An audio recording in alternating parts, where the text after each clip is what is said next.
The redesigned Honda CR-V Hybrid is fantastic to be in and to drive, but admittedly it doesn't get as impressive fuel economy numbers on paper as some of its hybrid counterparts. So let's go put those numbers to the test and see if this really can't quite cut it on the highway compared to something like the RAV4 Woodland Edition that we just tested 2 weeks ago.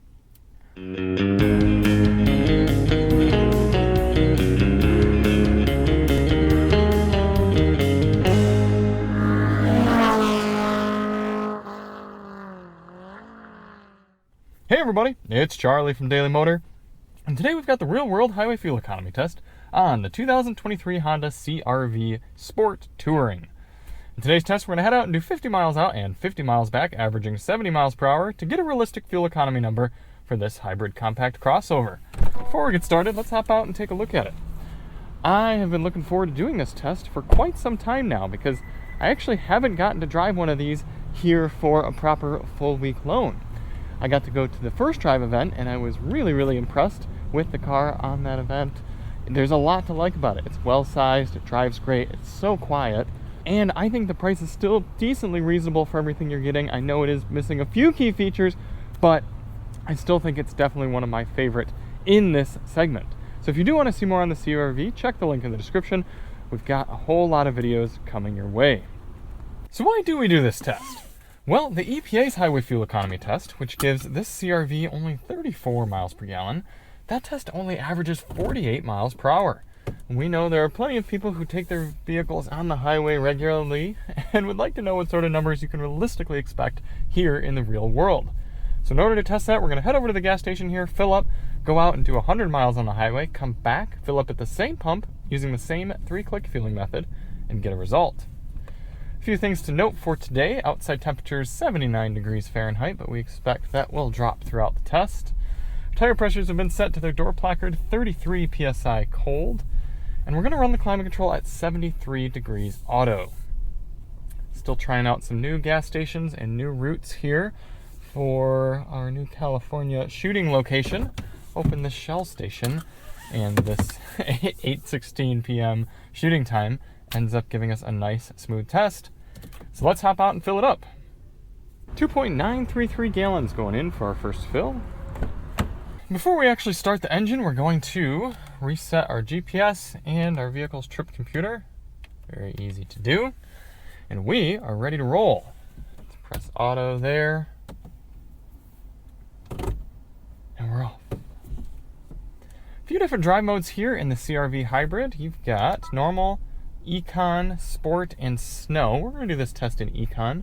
Sometimes people like to chime in and say, wait, can I get out this way? No, I cannot.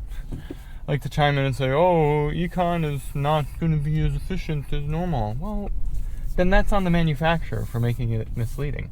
If I buy a car and I want to save fuel, I expect that Econ mode will do that for me. So we're going to do the test in Econ mode.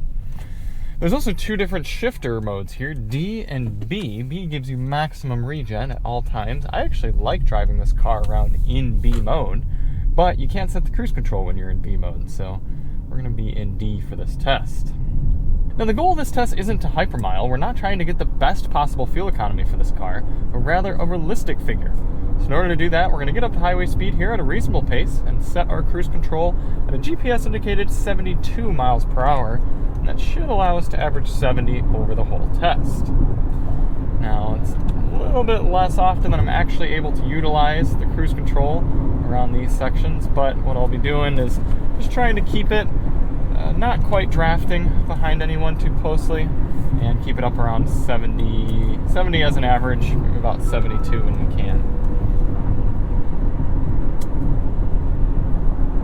If you haven't driven a Honda, you probably haven't felt how direct they feel. In terms of just average commuter sort of car spec, Hondas feel really nice. Everything is tight, everything feels responsive and like an extension of your body. And yeah, they might not be the quietest, they might not be the smoothest, but it's enjoyable to drive, and I think there's a lot to be said for that. So I will be curious after spending an hour and a half in the saddle here how I feel about it. But in the meantime, I'm going to be testing out the Bose sound system, shooting a little members only sound test. So if you're interested in seeing that, check the link in the description. and enjoy this time lapse of the entire trip.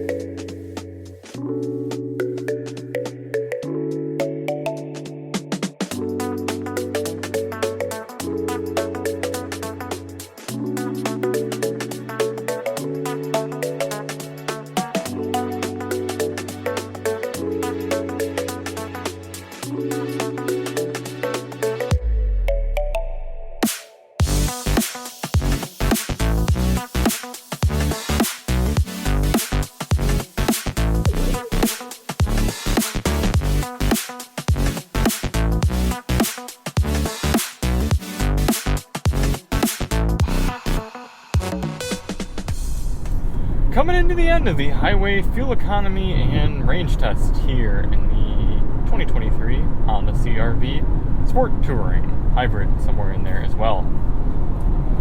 35.6 according to the vehicle's trip computer. Not a remarkably fantastic figure for what we could be looking at.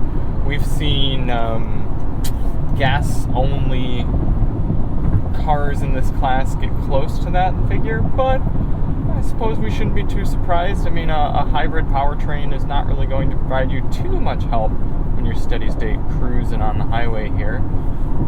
But considering that even though it wasn't a super smooth test, the fact that we got at least a mile per gallon better than that figure, 2 or 3 miles per gallon according to the vehicle's trip readout better than that figure with the RAV4 Hybrid Woodland Edition, we're still pretty in line with the EPA, I suppose, but I don't know. I like this car enough that I'd be willing to give up a few miles per gallon, just because I like it that much better than the RAV4, and the sound system's better, the ergonomics are a little better. The seat might not be quite as comfortable in this as it is in the RAV4. I think the RAV might have a beat there. Noticing just a small bit of butt and back discomfort in this seat. The seat doesn't seem to be super well padded. Even the Jeep Compass had a noticeably better seat.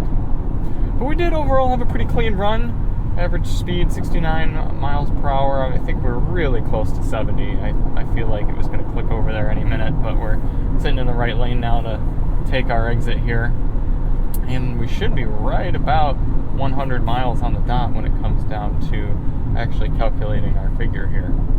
So we're going to get back to the pump, fill this thing up, and see what our final pump calculation numbers are.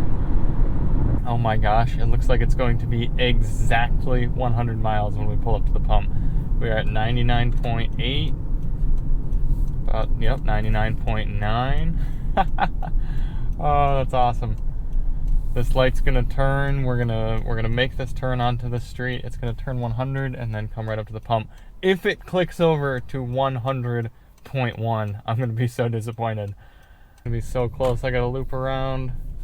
Will it be the perfect fuel economy loop? GPS says